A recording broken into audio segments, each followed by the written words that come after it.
Hey guys, it's Eluna and I'm back again with another one of my production breakdown videos.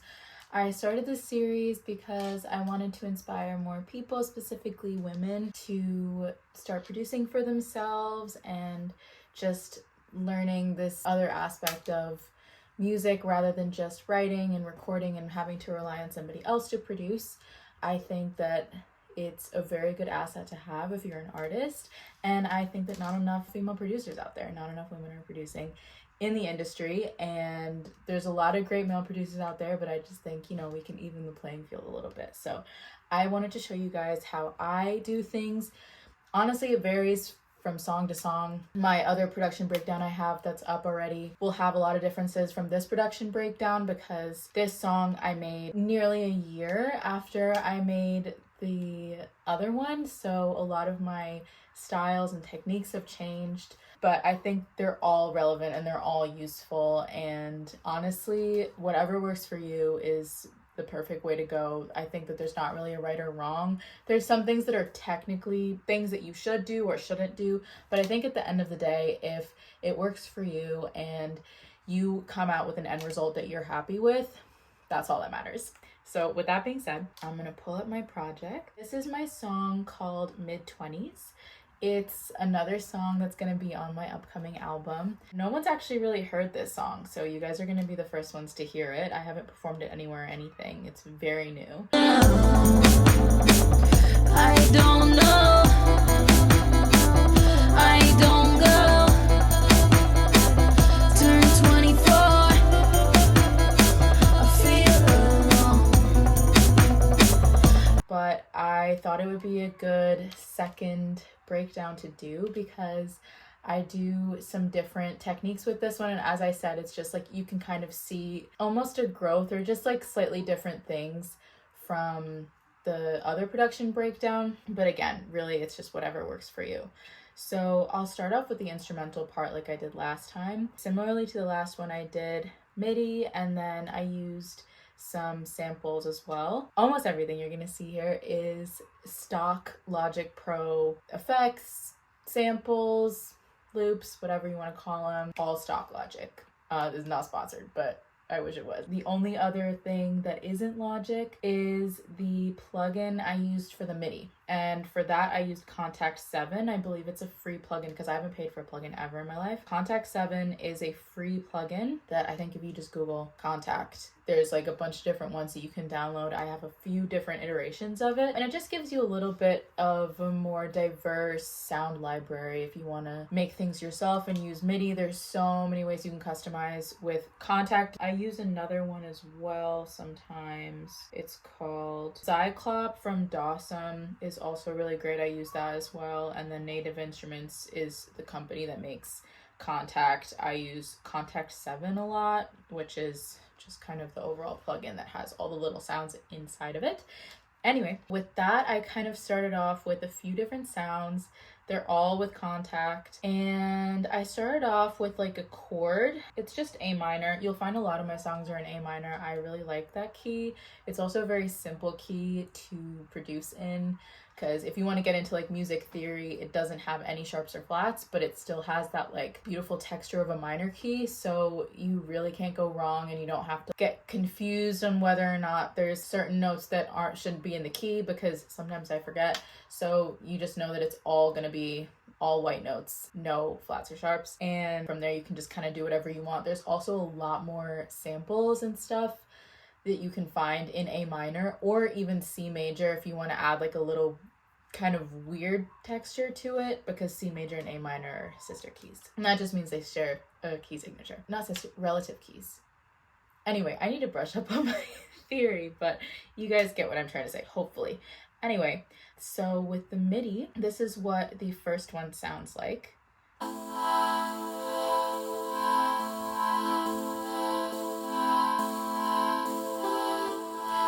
And I just added a little note at the top. That is the 7th note in the A minor scale or the key or whatever.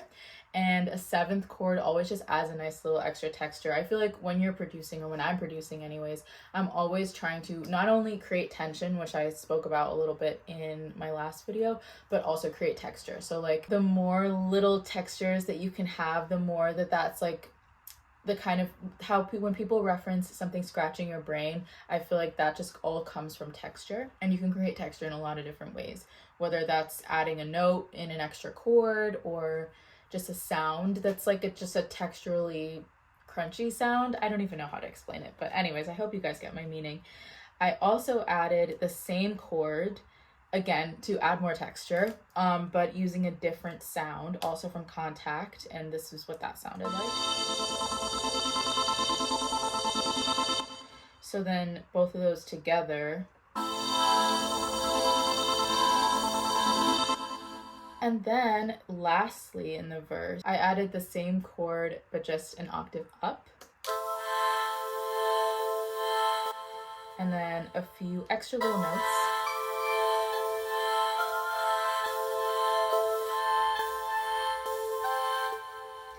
And that is just kind of leading into the hook. So that little part would kind of signify the pre-chorus, if that makes sense. And then the rest of what I have is pretty simple. I just have a bass line, which is a sample. And it kind of varies. I have like a variation to it as well.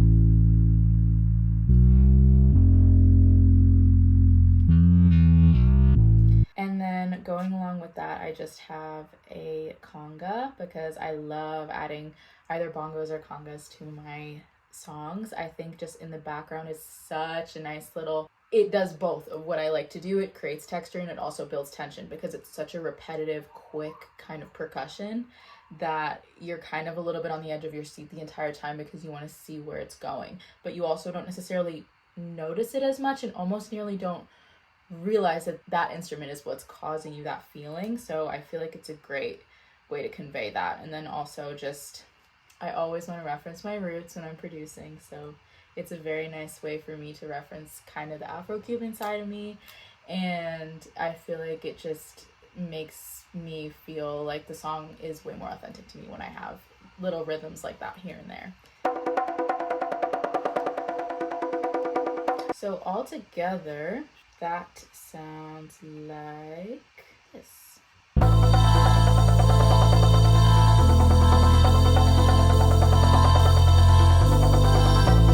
So that's the verse. And then moving on to the chorus, I wanted to do with this one something that I like to do for some songs where I have the verse and the pre-chorus is like its own thing, and then the hook is just like a complete 180 from that. Like if you listen to them separately, you wouldn't necessarily guess that they were part of the same song. So the only thing that repeats throughout the song, except for the bridge, is that conga that I have in the background almost the whole time, and everything else is completely new instruments. So for the hook, I have mainly percussion because I have so much going on in the vocals that kind of picks up and hits my sort of middle frequencies and some of my high frequencies very well, instead of having to have an instrument to sort of cover everything.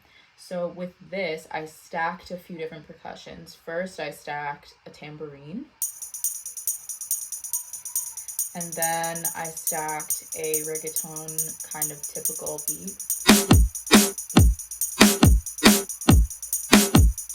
have the conga, and then I have a halftime hip-hop beat.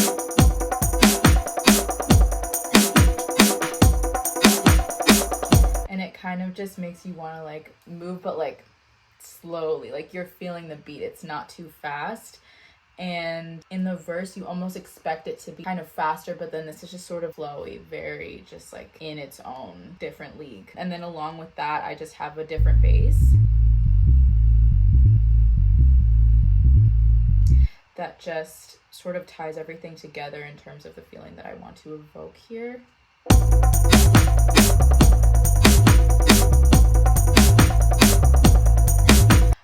And then in the second repetition of the chorus, I just have this melody to kind of bring in a little bit more of the high end.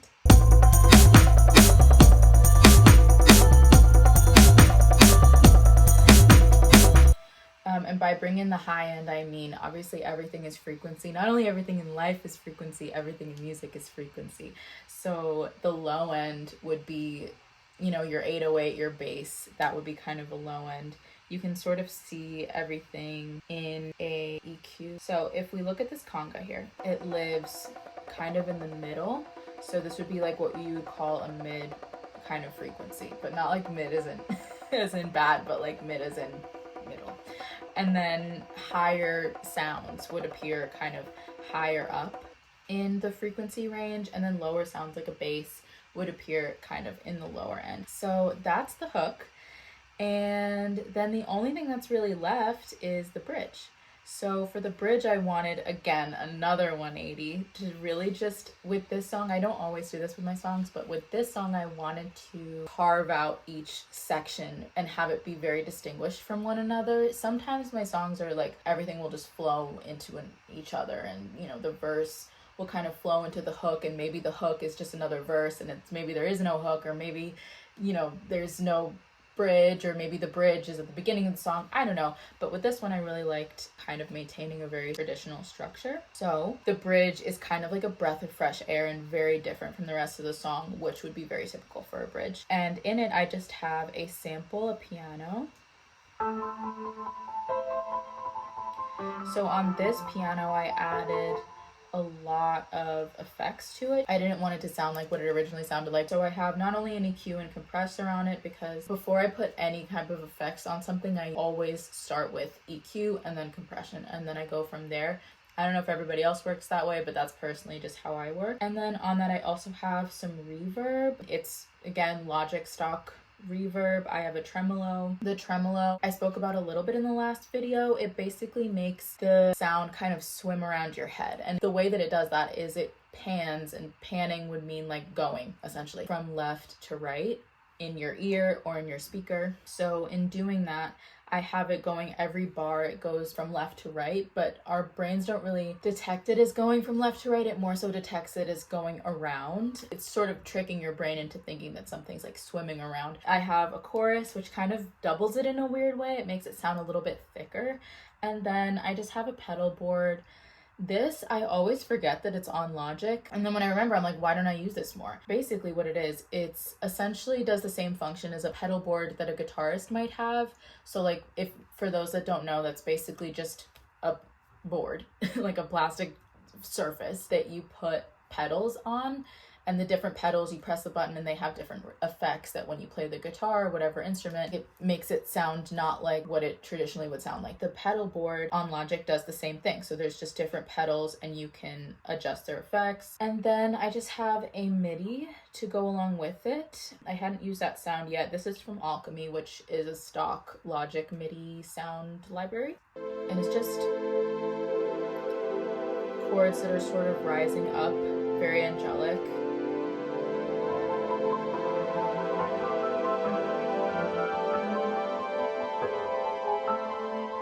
Because I wanted it to feel very like we're going up to then be grounded by the hook.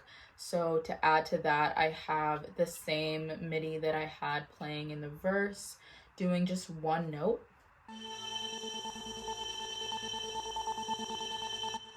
So it's just doing that all the way throughout to create just an extra texture, and also just to kind of fill up the space a little bit. Sometimes you just need a pad, just filling up the space.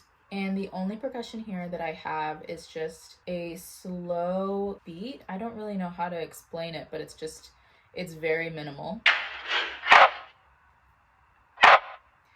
And with this, I cut out a lot of the high end to make it sound almost like it's underwater in a sense. So all together.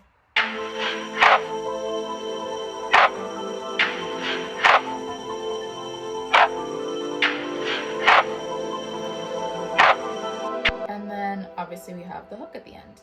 And that's pretty much it in terms of the instrumental part. Going to the vocals, I have been doing a technique here, which I wasn't doing in the last song, but this is kind of what I do now for almost all of my songs that I make, which is basically I have one track that has all the effects that I want on it except for reverb, and then I have another take that has a few less effects but mainly has reverb. Some people have like a reverb bus, other people do it this way. There's kind of no wrong way to do it. In my opinion, maybe other people would say that there's a wrong way to do it. I don't know, honestly, but this is what works for me.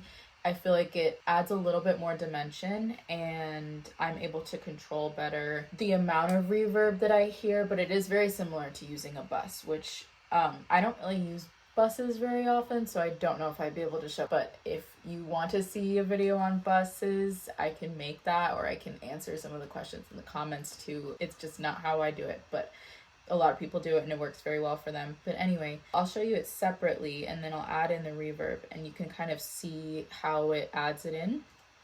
¿Qué dirán de mí? Me fui a los 20 pa' otro país.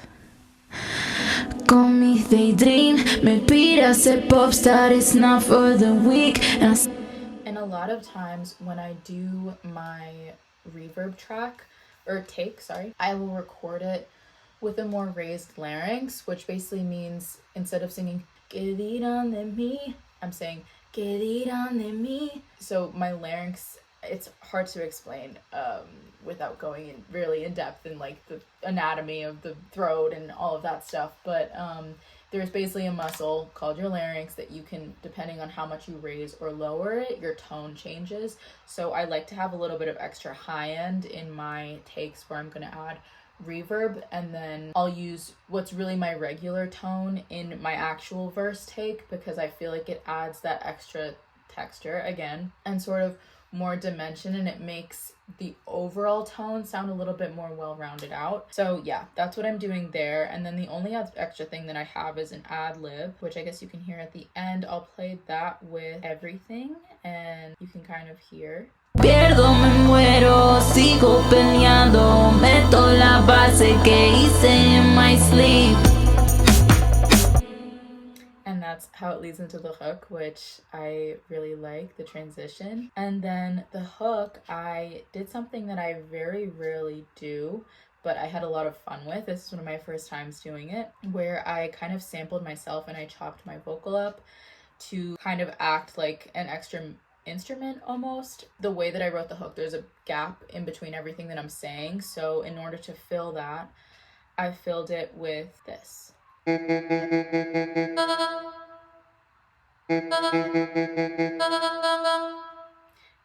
as the hook goes on, I add more and more of them. So you see that only the two that I just played for you play in the first iteration of the hook, and then in the second iteration we hear almost all of them, and then the last iteration we hear all of them, and that's how that sounds.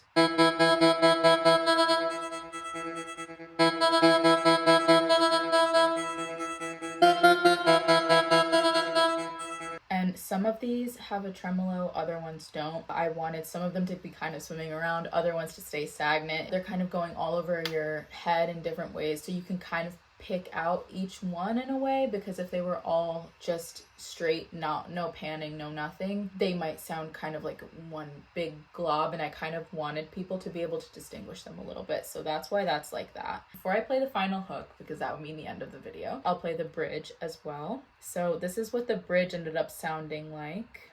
Angel in the sky, are you watching now? You should stick around, I need you right now. And on that, I really just have the extra reverb track that I've been having throughout this, the regular verse track, and then on this one I have 2 sets of ad-libs. I kind of vary in the amount of ad-libs that I have throughout the song. At the beginning I only have 1 ad-lib track, the second verse gets 3 apparently, and then for the rest I just have 2. The only difference between these is that one of them has a tremolo, so the upward, this one that I'm showing you here, has a tremolo, which basically means that one's going to be swimming around, and then this one doesn't. I used to have a tremolo, but I felt like it all sounded like a bit too much, I don't really like when everything's swimming around because then it's a little bit like disorienting and kind of overwhelming. So that one's just straight ahead. You hear it just as you would hear anything else. And then the other one is swimming around, and I like that kind of distinction. A lot of people will do that. They'll either add a tremolo to their ad-libs so that it's going from left to right, or sometimes they'll take 2 tracks of ad-libs and then hard pan one all the way to the left and then pan one all the way to the right. It really just depends on your production style and your goals for the song. So yeah, that is almost everything. I'll play you the last hook all together, and yeah, here we go. I don't know, I don't go, turn 24, I feel alone. I don't know, I don't go, turn 24, I feel alone. So yeah, that's my song Mid-20s broken down. You'll be able to hear the full thing on my album. It's not going to be a single or anything, so this one is one that you really do have to wait for. I hope you guys liked it. Please let me know in the comments if you have any questions, any suggestions on stuff to touch on in my next video, or really anything at all. Everything is appreciated. So yeah, I hope you liked it, and see you in the next one. Bye!